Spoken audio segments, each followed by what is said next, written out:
My name is Samantha Kilcoyne, and I'm a sophomore at Williams College. The name of our project was an analysis of the influence of various factors on high school graduation rates in Chicago public schools. This project was done last spring in a Stat 202, Introduction to Statistical Modeling. And my projects were Maya and Huijun. The purpose of our project was to determine which factors have the greatest influence over graduation rates in high schools in the Chicago public school system.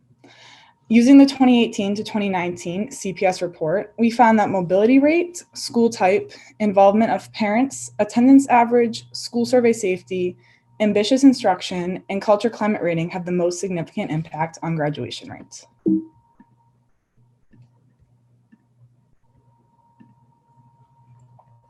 Something that all three of us were interested in was the US education system.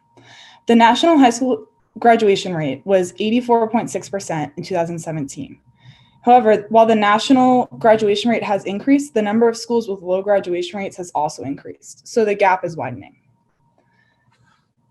Students from low socioeconomic status, I'll call it SES, backgrounds or low-income families are 2.4 times more likely to drop out of high school than students in middle SES families, and 10 times more likely to drop out than higher SES students.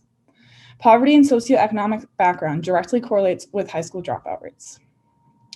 And dropping out of high school has serious impacts much later on in life for these individuals and has serious economic impacts. Just one example is people who dropped out of high school are more likely to make $30,000 less per year in middle adulthood than students from the same socioeconomic status who graduated.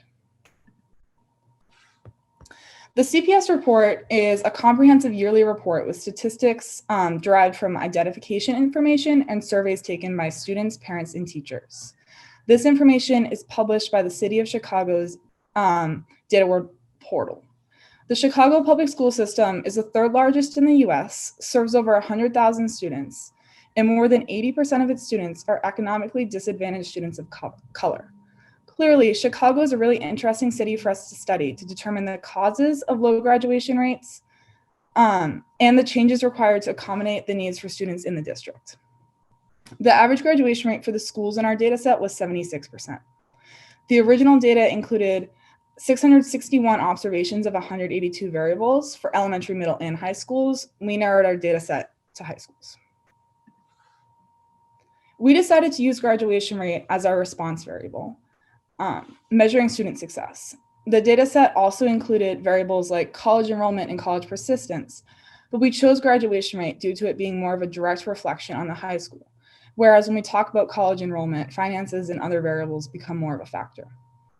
The raw data includes two variables for graduation rate, the graduation rates for year one and for year two. We averaged these two variables in order to obtain the average graduation rate for each school. The next variables that I'm going to talk about were the variables that we ended up using as our predictors in our model. Mobility rate is the change of student enrollment from the first day of school to the last day of school of the given year, which is calculated by taking the sum of students who transferred out of the school and the students who transferred into the school and dividing it by the average daily enrollment, then multiplying by 100. Like graduation rate, the raw data includes two variables for attendance, for year one and for year two. We average these two variables in order to obtain the average attendance rate for each school. The variable school type reflects the type of each school. This initially contained 10 categories. We kept charter schools as its own category, but then due to either similarities in graduation rate or lack of data, career academy, contract, magnet, military academy, and selective enrollment were collapsed into a new category called specialized. Neighborhood and small became traditional, and unfortunately, we had to exclude special education and citywide option due to differences in function and small sample size. The rest of our predictors started off as 5 categories, such as very weak, weak, neutral, strong, and very strong. Categories within variables were combined due to either a lack of data within a category or a similarity in graduation rate across categories. So involvement of parents is a measure of the level of involvement from the parents of students in each school based on survey responses. School survey safety shows how safe students feel at school based on their responses to the survey.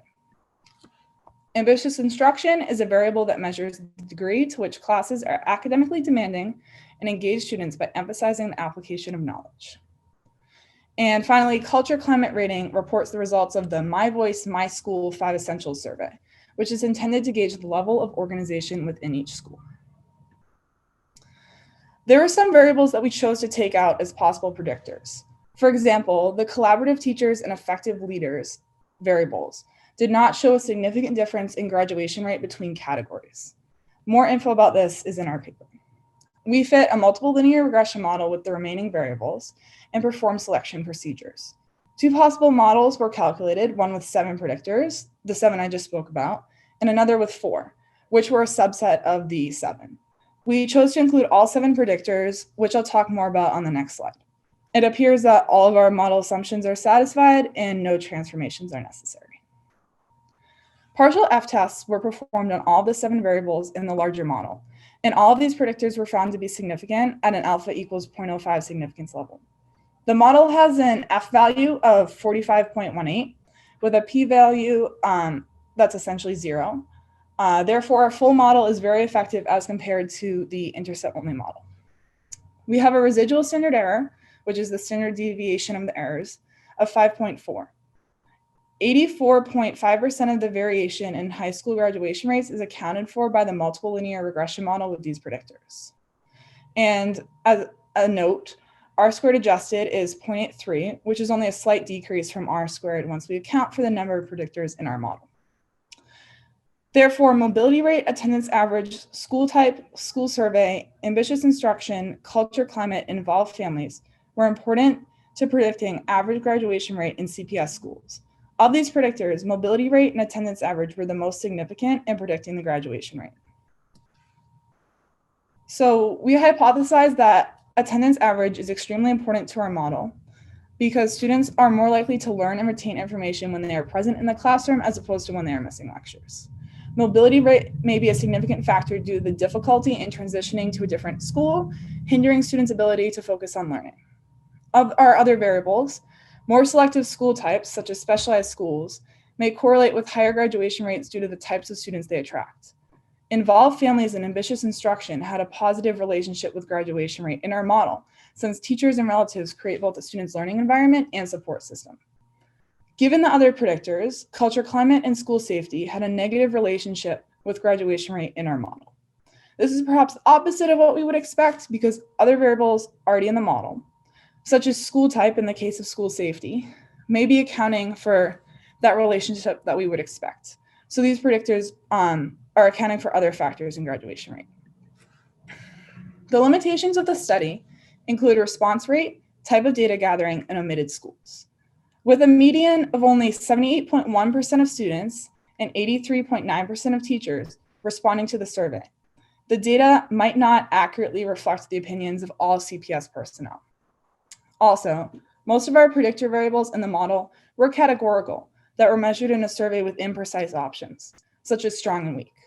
A way to improve our study would be finding more precise ways to measure these variables. Additionally, we were unable to include 47 high schools.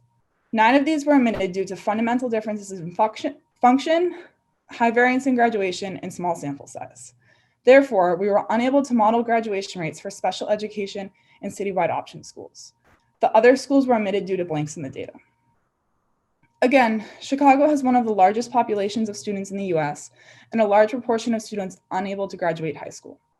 It is extremely important for research to be done on changes that the government, school systems, faculty, teachers, and parents can make. Education is not only important for individual life outcomes, which should be more than enough motivation for changes to be made, but it is also important for our country's collective success. Here are the references that I used to make this presentation. And thank you for taking the time to listen to what I have to say. And if I have time, I will try to answer questions.